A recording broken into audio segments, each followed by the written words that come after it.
that's a big one. Oh, they all feel big. I'll tell you, when you're using that moderate action rod, they all feel big. Oh, of course, smallies always give such an accounting of themselves that it's hard to figure out sometimes what you got. Look at that thing. Yeah. And even though I'm cranking this thing at a snail's pace, they clobber it when they hit it. And that's because of the grub on there. Yeah. There we go. Come on. In the net with you. So that's what we're fishing here today. We're crawling a spinnerbait. Oh, look at that beauty. Whoa. We're just crawling a spinnerbait over a rock reef in the middle of the lake off of a big flat of open water. It's 49-degree water.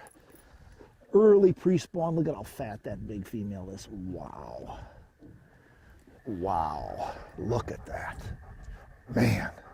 So I'm just inching this thing along. We're going to show you more about how we're doing this as the segment runs on here. But this is a really unique technique. I know there's not many of you out there watching it today, even that are bass fishermen, are using this yet. But you'll probably be using it after you see this.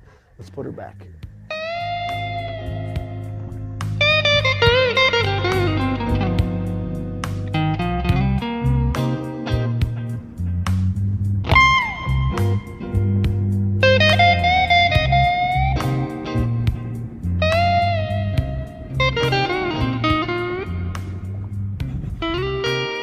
Man, did that fish clobber it. Wow, I missed it and then I caught him. You see that? Yeah.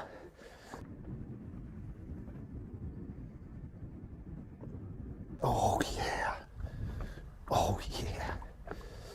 Man, did he clobber that. And I'm just barely, what's the cool thing? We're going to talk about this after I get this fish in the net here.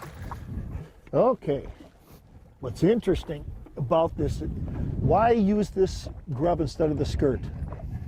Well, you nipped part of that off. That's why I missed him. Look at that big fat female. Oh, is that a giant? That is a beauty, huh?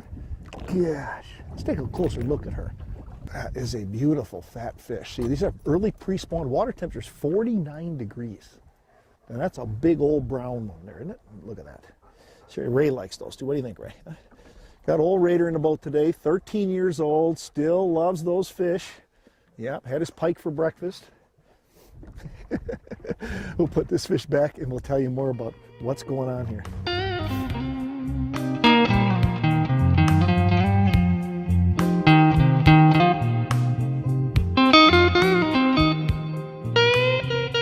What the grub does provide you is when you're cranking this thing like a snail, like I'm doing, I'm cranking it really slow.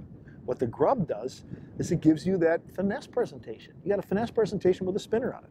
So you see here you got your bare spinnerbait right here. Skirt is off, modified with a smaller blade on it so it'll run deeper, heavy head. And I'm going to rig this for you and show how I'm rigging it. So you're basically rigging it just like a jig and a grub.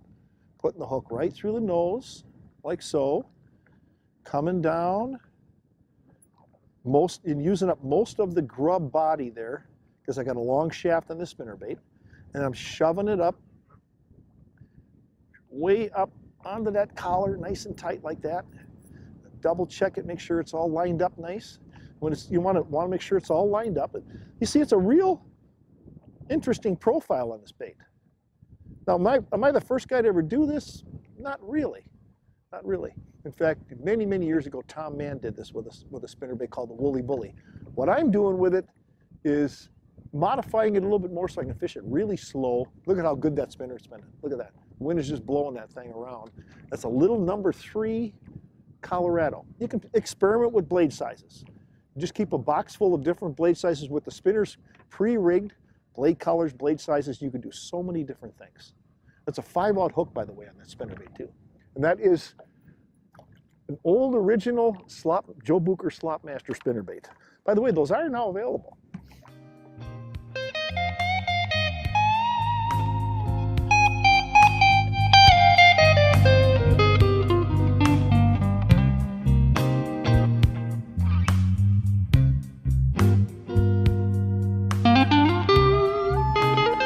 Now the key to this technique, folks, is not fishing fast. You know, the conventional spinnerbait guys want to fish, throw it out and crank it in, throw it and crank it in, or they bring it They roll it a little bit, but they keep it near where they can see it. No, this is completely opposite. I'm gonna throw it out, let it sink to the bottom on a tight line, and then just crawl it back on these reefs. Just crawl it. Here's what I mean. Cast it over this reef, gauge the reel, and let the spinnerbait on a tight line sink to the bottom. It just sank to the bottom. Now I'm just inching it along, and there's a fish. See what I mean? See, you can fish a spinnerbait like this in 20 feet of water. Oh yeah. Oh, beautiful fish. This is a big largemouth. Big largemouth. This technique has no specificity on species. It will catch all these kinds of bass. It'll also catch walleyes. And if the dog gets out of the landing net, I can actually use the landing net too. Ray, get out of the landing net. Oh, Ray. Ray, you're in the landing net. I couldn't net the fish, Ray. So there you go, folks. You can see it. That was like the first cast back on the reef. There we are.